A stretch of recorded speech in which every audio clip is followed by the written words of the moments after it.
Hello everyone, welcome to our channel. ಇವತ್ತಿನ ವಿಡಿಯೋದೊಳಗೆ ರಾಗಿ ಚಪಾತಿ ಮಾಡಿ ತೋರಿಸತ್ತೀವಿ. ಇದು ಭಾಳ ಸಿಂಪಲ್ ಆಗಿ ಮಾಡ್ಕೊಳ್ಬಹುದಾದಂಥ ರೆಸಿಪಿ ಐತಿ. ಬರೀ ಇದನ್ನು ಯಾವ ರೀತಿಯಾಗಿ ಮಾಡೋದಂತ ನೋಡೋಣ. ರಾಗಿ ಚಪಾತಿ ಮಾಡೋಕ್ಕೆ ಮೊದಲಿಗೆ 1 ಕಪ್ ಆಗುವಷ್ಟು ರಾಗಿ ಹಿಟ್ಟು ತೊಗೊಳತ್ತೀವಿ. ಅಗಲನ್ ಬುಟ್ಟಿ ಅಥವಾ ಪರಾತೊಳಗೆ 1 ಕಪ್ ಆಗುವಷ್ಟು ರಾಗಿ ಹಿಟ್ಟು ಹಾಕ್ರಿ. ಅರ್ಧ ಕಪ್ ಅಳತೆಯಿಂದ 1 ಕಪ್ ಆಗುವಷ್ಟು ಗೋಧಿ ಹಿಟ್ಟು ಹಾಕತ್ತೀವಿ. ಈಗ ಇದ್ರೊಳಗೆ ರುಚಿಗೆ ತಕ್ಕಷ್ಟು ಉಪ್ಪು ಹಾಕ್ರಿ. ಉಪ್ಪು ಹಾಕಿದಾದ್ಮೇಲೆ ಗೋಧಿ ಹಿಟ್ಟು ರಾಗಿ ಹಿಟ್ಟು ಕರೆಕ್ಟಾಗಿ ಮಿಕ್ಸ್ ಆಗುವಂಗೆ ಇದನ್ನು ಒಂದ್ಸಲ ಚಂದಾಗ ಮಿಕ್ಸ್ ಮಾಡಿಕೊಂಡು ಆಮೇಲೆ ಇದಕ್ಕೆ ಬೇಕಾದಷ್ಟು ನೀರು ಹಾಕಿ ಚಪಾತಿ ಹಿಟ್ಟಿನ ಅದಕ್ಕೆ ಕಲಸಿ ತಗೋಬೇಕು. ಈ ಹಿಟ್ಟಿನ ಅದಕ್ಕೆ ನಾವಿಲ್ಲಿ ಬಿಸಿ ನೀರು ಯೂಸ್ ಮಾಡತ್ತೇವಿ. ನೀರನ್ನು ಸ್ವಲ್ಪ ಬಿಸಿ ಮಾಡಿಕೊಂಡು ಸ್ವಲ್ಪ ನೀರು ಹಾಕಿ ಇದನ್ನು ಒಂದ್ಸಲ ಚಮಚದಿಂದ ಮಿಕ್ಸ್ ಮಾಡ್ಕೊಂಡು ತಗೋರಿ. ಮೊದಲಿಗೆ ಜಾಸ್ತಿ ನೀರು ಹಾಕಬೇಡ್ರಿ, ಸ್ವಲ್ಪ ನೀರು ಹಾಕಿ ಇದನ್ನು ಮಿಕ್ಸ್ ಮಾಡ್ಕೋಬೇಕು. ರೊಟ್ಟಿ ಮಾಡೋಕ್ಕೆ ನೀರು ಭಾಳಷ್ಟು ಕುದಿಸಿ ತಗೋತೀವಿ ನೋಡ್ರಿ, ಆ ರೀತಿ ಎಲ್ಲ. ಇವು ಸ್ವಲ್ಪ ಬಿಸಿ ಆದ್ರೆ ಸಾಕು, ಹಿಟ್ಟು ಕರೆಕ್ಟಾಗಿ ಬೈಂಡ್ ಆಗ್ತೈತಿ ನೋಡ್ರಿ. ಈ ರೀತಿ ಹಿಟ್ಟನ್ನು ಒಂದ್ಸಲ ಚಂದಾಗ ಮಿಕ್ಸ್ ಮಾಡ್ಕೊಂಡಾದ್ಮೇಲೆ ಇದ್ರ ಮೇಲೆ ಒಂದು ಪ್ಲೇಟ್ ಮುಚ್ಚಿ ಇದನ್ನು 5 ನಿಮಿಷ ನೆನೆಯಕ್ಕೆ ಬಿಡಬೇಕು. 5 ನಿಮಿಷ ಆದಮೇಲೆ ಹಿಟ್ಟು ಸ್ವಲ್ಪ ಬಿಸಿ ಆರಿದ್ಮೇಲೆ ಇದನ್ನು ಕೈಯಿಂದ ಒಂದ್ಸಲ ಚಂದಾಗ ಮಿಕ್ಸ್ ಮಾಡ್ಕೊಂಡು ತಗೋಬೇಕು.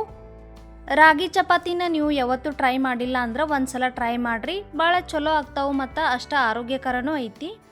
ಈಗ ನೋಡ್ರಿ ಇದನ್ನು ಚಪಾತಿ ಹಿಟ್ಟಿನ ಹದಕ್ಕೆ ಕರೆಕ್ಟಾಗಿ ನಾದ್ಕೊಂಡಾದ್ಮೇಲೆ ಇದ್ರ ಮೇಲೆ ಸ್ವಲ್ಪ ಎಣ್ಣೆ ಹಚ್ಚಿ ಇನ್ನೊಂದ್ಸಲ ಚಂದಾಗ ಇದನ್ನು ನಾದ್ಕೊಂಡು ತಗೋಬೇಕು. ಇದನ್ನು ನೀವು ಒಂದು 5 ನಿಮಿಷ ನೆನೆಸಿನೂ ಇಡ್ಬೋದು, ಇಲ್ಲಾಂದ್ರೆ ಡೈರೆಕ್ಟಾಗಿ ಹಂಗನೂ ಮಾಡ್ಕೋಬೋದು. ನಾವೀಗ ಇದನ್ನು ಚಪಾತಿ ಮಾಡಿ ತೋರಿಸ್ತೇವೆ ನೋಡ್ರಿ. ಇದ್ರಾಗಿನ ಸ್ವಲ್ಪ ಉಳ್ಳಿ ತೊಗೊಂಡು ಈಗ ಚಪಾತಿ ಆಕಾರದೊಳಗೆ ಲಟ್ಟಿಸಿ ತಗೊಳ್ಳೋಣ. ಮೊದಲ ಸ್ವಲ್ಪ ಒಣ ಹಿಟ್ಟು ಹಚ್ಚಿರಿ, ಆಮೇಲೆ ಮೀಡಿಯಮ್ ಆಕಾರದೊಂದು ಉಳ್ಳಿ ತೊಗೊಂಡು ಚಪಾತಿ ಮಾಡೋಕ್ಕೆ ಸ್ಟಾರ್ಟ್ ಮಾಡಬೇಕು. ಇದನ್ನು ನೀವು ಇದೇ ರೀತಿ ಲಟ್ಟಿಸ್ಕೊತ ದೊಡ್ಡ ಸೈಜ್ದೊಳಗೆ ಮಾಡಿ ತೊಗೊಂಡ್ರೂ ನಡಿತೈತಿ. ಇಲ್ಲಾಂದ್ರೆ ವಿಡಿಯೋದೊಳಗೆ ನಾನು ತೋರ್ಸತ್ತೇನಲ್ಲ, ಈ ರೀತಿ ಸ್ವಲ್ಪ ಮೀಡಿಯಮ್ ಸೈಜ್ದೊಳಗೆ ಇದನ್ನು ಲಟ್ಟಿಸ್ಕೊಂಡು ಆಮೇಲೆ ಇದ್ರ ಮೇಲೆ ಸ್ವಲ್ಪ ಎಣ್ಣೆ ಸ್ಪ್ರೆಡ್ ಮಾಡಿ ಇದನ್ನು ಫೋಲ್ಡ್ ಮಾಡಿ ತಗೋಬೇಕು. ಚಪಾತಿಗೆ ಎಲ್ಲ ಕಡೆ ಹತ್ತುವಂಗೆ ಕರೆಕ್ಟಾಗಿ ಎಣ್ಣೆ ಸವರಿದ ಮೇಲೆ ನಿಮ್ಗೆ ಹೆಂಗೆ ಬೇಕು ನೋಡಿಕೊಂಡು ಇದನ್ನು ಆ ರೀತಿ ಮಡಚಿ ತಗೋಬೋದು. ನಾನಿಲ್ಲಿ ಸ್ಕ್ವೇರ್ ಆಕಾರದೊಳಗೆ ಫೋಲ್ಡ್ ಮಾಡಿ ತೊಗೊಳತ್ತೀನಿ. ಈಗ ನೋಡ್ರಿ ಇದನ್ನು ಇಷ್ಟು ಮಡಚಿದಾದ್ಮೇಲೆ ನಿಮ್ಗೆ ಸ್ಕ್ವೇರ್ ಬೇಕಂದ್ರೆ ಇದನ್ನು ಸ್ಕ್ವೇರ್ ಆಕಾರದೊಳಗೂ ಲಟ್ಟಿಸ್ಕೋಬೋದು, ಇಲ್ಲಾಂದ್ರೆ ರೌಂಡ್ ಬೇಕಂದ್ರೆ ರೌಂಡ್ ಕೂಡ ಮಾಡಿ ತಗೋಬೋದು. ಹಿಟ್ಟು ನಾದ್ಕೋಬೇಕಾದ್ರೆ ಇದಕ್ಕೆ ಜಾಸ್ತಿ ಬಿಸಿ ಇರುವಂಥ ನೀರು ಹಾಕಬೇಡ್ರಿ, ಮೀಡಿಯಮ್ ಬಿಸಿ ಇರ್ತಾವಲ್ಲ ಅಷ್ಟು ನೀರನ್ನು ಇದಕ್ಕೆ ಹಾಕಬೇಕು. ಇಷ್ಟಾದ್ರೆ ಸಾಕು ನೋಡ್ರಿ. ಈಗ ಒಂದು ಚಪಾತಿ ರೆಡಿ ಆಯಿತು. ಇದನ್ನ ತೆಗೆದು ನಾವೀಗ ಬೇಯಿಸ್ಕೊಂಡು ತೊಗೊಳ್ಳೋಣ. ಗ್ಯಾಸ್ ಮೇಲೆ ಒಂದು ತವಾ ಕಾಯಕ್ಕಿಟ್ಟು ತವಾ ಬಿಸಿ ಆದಮೇಲೆ ನಾವು ಮಾಡಿರುವಂಥ ಚಪಾತಿ ಹಾಕ್ರಿ.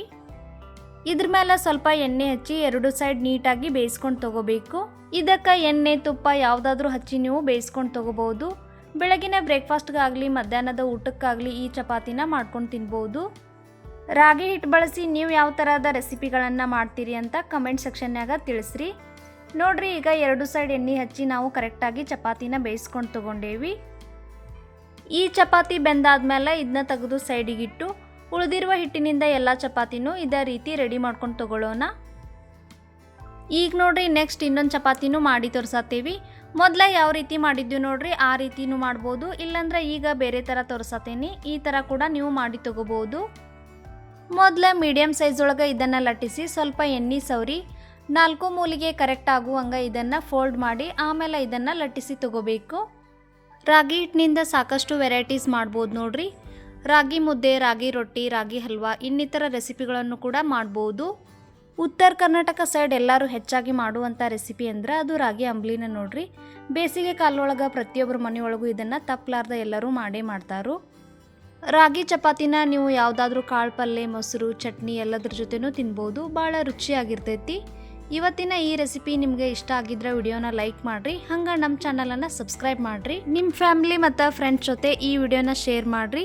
ಇದೇ ರೀತಿ ಇನ್ನಷ್ಟು ರೆಸಿಪಿಗಳೊಂದಿಗೆ ಮುಂದಿನ ವಿಡಿಯೋದಲ್ಲಿ ಭೇಟಿಯಾಗೋಣ. ಅಲ್ಲಿವರೆಗೂ ಬಾಯ್, ಟೇಕ್ ಕೇರ್.